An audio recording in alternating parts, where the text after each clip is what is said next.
perform. Perform what? Sex. Everything you've tried, he's been unable to perform sex. Tell me more about that. I bought this negligee plus all these items. What are those items? This is a natural product that's supposed to help you get a An erection. erection. What made you think your husband needed that? Because he couldn't get an erection.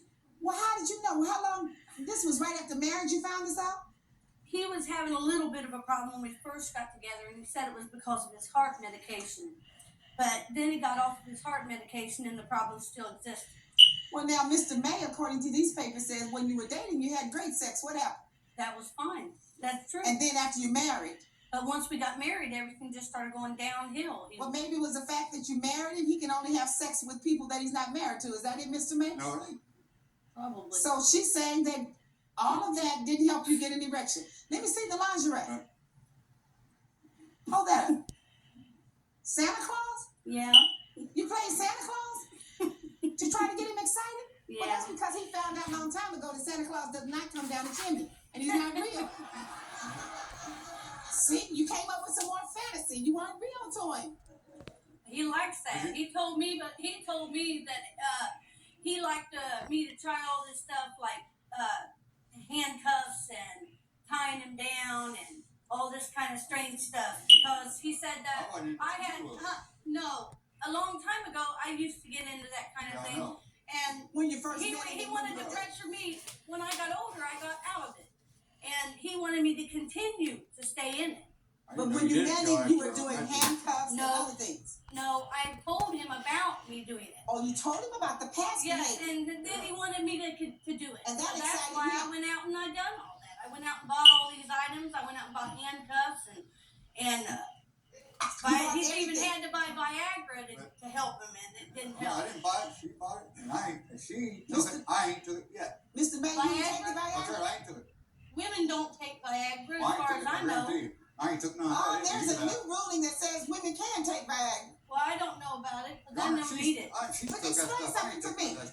Was she saying that before marriage, or at least according to the court papers, your statement says before marriage the sex was great. It was. But after marriage, things went downhill. Now, why is it sex is good when you're dating, but once you make a commitment, it's no longer good? You get in the mood when you're getting ready to do it. The kid walks in the room.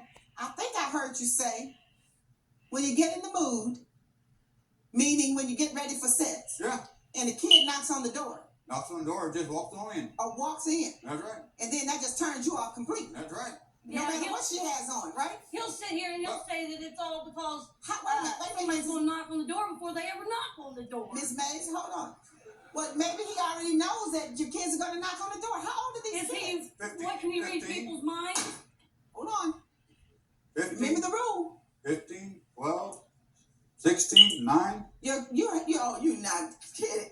15-year-old, 12-year-olds, 9-year-olds, And a 16-year-old. when the two of you are in your room together, the door is closed? Yeah. Your children, the door is not locked? No. It doesn't lock? It locks. But we don't lock it. But you don't lock? Right. But that doesn't matter. Even when we lock the door, yes, it does. Will you please let me get a word in? If the door locks and you don't lock it, why don't you just lock it? Wouldn't that solve your problem? We do lock it. They stand there and pound on it. So They'll your kids stand are there not and pound on the trained door. to allow you to have your privacy and your time together as parents, as adults? No, they don't. So why don't you say something? Have you talked to them Yeah, about it? we do. We told them we throw them out and everything. That still happens. What they do is they come down and they'll knock on the door and they'll say, we want this or we want that, and we'll say, we're busy, go away, and then they'll, well, can't you do this first? But that's not the problem. The problem is the sex problem.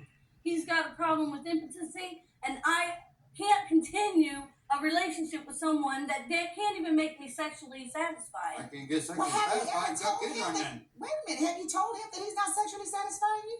Yes, I've told him. I've done everything I could. But why did he do I it? performed oral sex and everything you can think of on this man. They ain't done nothing for him. So nothing turns him on? Nothing. I don't know what he is. What do you think he's doing? I think he's got someone else on the line waiting back there. Yeah, you're the one that I caught walking out of the neighbor's house that is only a woman when she was getting a divorce. No, as a matter of fact, she was divorced. Well, wait a minute. Does that you're a sweeper. Miss And May, you took Miss you May, 20 talk to minutes me. to get a sweeper. Miss May, talk to me. Me, It took him 20 Miss May. minutes to go into this house to borrow our sweeper back. close your mouth a minute. You said two things, and it's inconsistent. I want to get rid of him because of impotency. Everything I do, I can't get him satisfied. He can't satisfy me sexually. It doesn't arouse me. Now you say I think he doesn't have sex with me because there's somebody else. Maybe The he's chick already down done the his street. thing off. Maybe he's got what? He's got his thing off. He's already done his groove. He's finished his gasoline tank empty. By the time he gets to me, Ooh, you just said a mouthful there that you have to interpret into English. You- So now you think he's sleeping with someone else. yeah, Can I interpret that to say he's sleeping with someone else? yes. So why do you think he's sleeping with someone else if he can't Why arouse was it sexually 3 days? satisfied? Guys. Before we were married, he was able to do it. Whatever happened? That's what I'm asking. What happened, Mr. May? Well, like I Did said, she stress. change? Did her attitude change? Well, that she spent 3 days with 3 guys. Now tell me what she did. Oh, you tell him what happened. No. Tell me what. 3 days with 3 guys. Oh, What time- here we are on our anniversary, and he leaves me down in the lake with his buddies. So you hit me. I left. I hit you. That's right. And Miss everybody I've asked if I hit him, every one of them could You tell know you what? that I it didn't can't hit happen. either one of you, but when I hit this gavel, close your mouth. Now, what happened after the marriage? You saying that she's doing something that you don't like? Okay, I bathe her. I have her clothes ready to go to work. You did what? I bathe her for morning when she goes to work. I have her clothes ready. I You have her bathed coffee. her. That's right. I have her Yeah, coffee. he did spoil I- it. That's what kept I me rub her away. back. I rub her feet. Put my hand, fingers through her hair, tell her she's sexy and everything else. Yeah, don't work. So the problem is the two of you suddenly don't satisfy each other. And I think it's the sad part about it is that you've told me that it was great until you married. It must have been the excitement of not being married that made it good to you. Is that it? No, I liked it when it was good. If I could get it to do what it used to do, I might get good again. But it But wouldn't. now It you won't said do that it. he would get you all excited and then say, wait till tomorrow. What's that, a tease? He would do things to me to sexually get me excited, and then he'd tell me, "Wait till tomorrow," or "Wait till you're off work again." Because you think he was teasing you and trying He to. was teasing me and taunting me and getting me all excited, and then whenever I wanted to do it, it was laying there doing So it was nothing. making you upset. Why would you do that? That sounds awfully cruel. How you get excited just laying there? No movement. That's No awfully movement. cruel. That's Mr. right. May, why I would you wasn't get. always doing no moving. I got up and did lap dances for you. That's before we got married. When divorce court returns, Carol talks about other problems in the marriage. Why could